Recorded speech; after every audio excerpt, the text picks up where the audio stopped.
Anti ഡാഡിക്ക് 5 കിസിന് 500 രൂപ തരാന്ന് പറഞ്ഞു.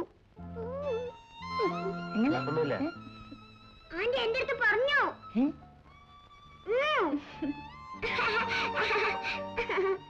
അല്ല ഇതെന്താണിത്? അല്ലെ ഇതെന്ത് കളിയാണിത്? ഇതൊരു കളിയാണ്. എനിക്ക് മനസ്സിലാവുന്നില്ലല്ലോ. മനസ്സിലാക്കണ്ടായിരുന്നു. ആ എനിക്ക് മനസ്സിലാവുന്നുണ്ട്. ഹലോ മാസ്റ്ററാണോ? ഞാനാ ജയൻ. അതെ മാസ്റ്റർ എത്തിയ വിവരം ഞാൻ ഇന്ന് റെസ്ലിംഗ് ക്ലബിൽ നിന്ന് അറിഞ്ഞത്. ആ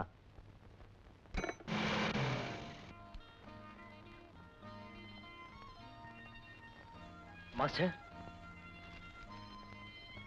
ജയൻ മൈ ബോയ്. ജയൻ എത്ര നാളെ നിന്നെ കണ്ടിട്ട്. ഞാൻ നിന്നെ എവിടെയെല്ലാം അന്വേഷിച്ചു. വരൂ ഇരിക്കൂ.